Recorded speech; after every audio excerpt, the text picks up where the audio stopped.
Oi, pessoal do segundo médio.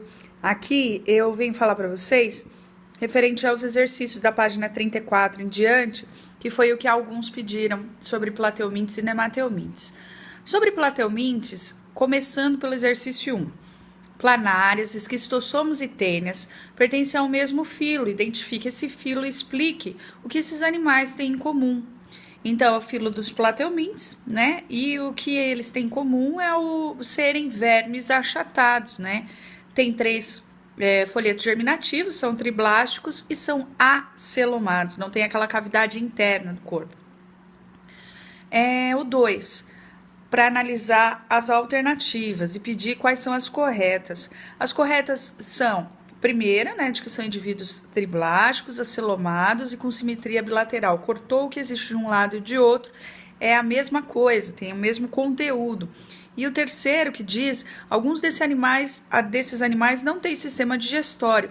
Nos animais portadores desse sistema, ele se apresenta incompleto, destituído de anos, sim, né? Como é o caso na planária, por exemplo.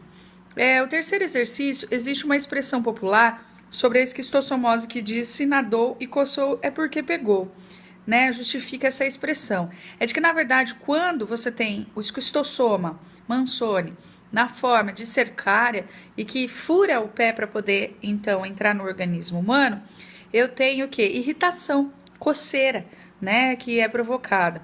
E o senso comum diz de que essas coceiras que se dão quando a pessoa nada no lago, é provavelmente porque a cercária entrou pelo pé, conforme a gente diz. Em relação à esquistossomose, letra A, identifique o filo, Plateominte, e a espécie de parasita causador dessa doença. Causador é o esquistossoma Manzoni. Não confundir com Bionfilaria, que é o caramujo que está ali. É o esquistossoma que causa esquistossomose. Letra B da página 35 agora. Cite duas medidas que podem ser recomendadas para combater essa doença. Então, a pessoa não pode andar descalço, né? Consequentemente, ela tem que sempre andar calçado quando estiver nesses lagos. Também de que haja saneamento básico adequado para aquele cocô não ir parar na água e, consequentemente, dali sair então os ovos que vão ter o miracídio, ou até mesmo os caramujos, verificar se não tem a possibilidade de eliminá-los, que eles são os hospedeiros intermediários. Então, essas seriam algumas das ações importantes, né, para que você pudesse diminuir os casos de esquistossomose. Exercício 5.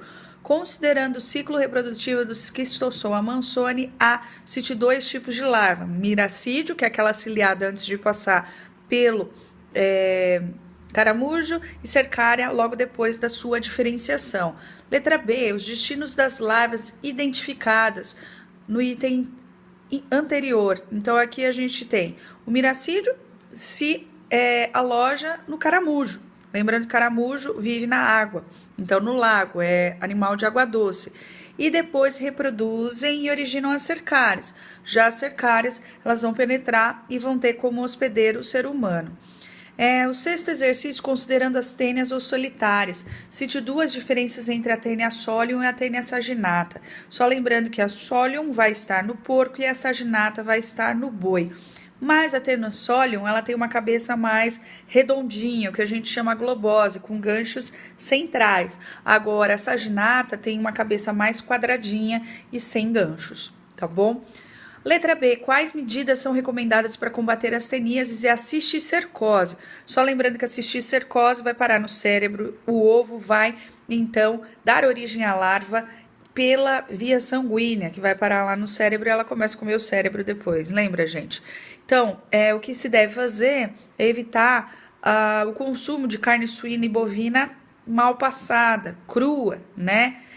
O saneamento básico tem que ser adequado, lembrando que tem como hospedeira intermediária aí o porco e o boi, então é importante de que a água também seja fervida, tratada, né? Verduras, legumes devem ser bem limpos, né? No caso da cisticercose.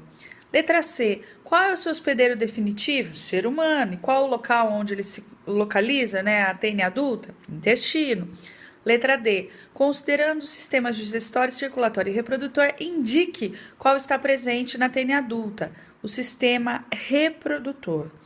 O sétimo diz do seguinte: no exame a olho nu nas fezes de uma criança, foi constatada a presença de uma estrutura esbranquiçada, similar a pedaço de macarrão, cujo nome é proglótide. Sua mãe foi informada por algumas pessoas que não havia motivos para preocupação, uma vez que era um pedaço de um animal que morreu e estava se desmanchando. Pergunta-se. Letra A informação recebida pela mãe é correta? Não, porque as proglótides são naturalmente eliminadas pelas fezes, né?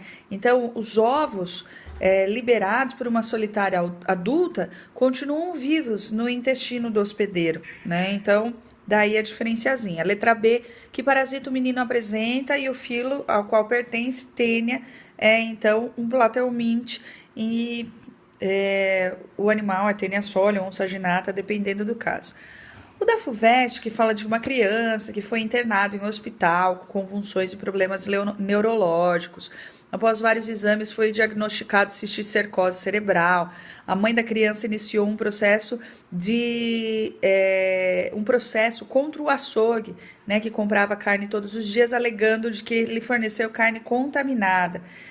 Acusação contra o açougue não tem fundamento, por quê? Porque ela devia ter cozinhado bem, né, o alimento. Afinal, você tem o quê? A cisticercose ela é transmitida pela ingestão de ovos da tênia, eliminados então nas fezes do hospedeiro e não do verme. Se fosse do verme, aí a gente teria, nesse caso, outros problemas. O importante é saber, então, de que não tem fundamento, porque ela que deveria ter cozinhado aí direitinho. Tudo bem? Então, esse daqui é de Plateumintes.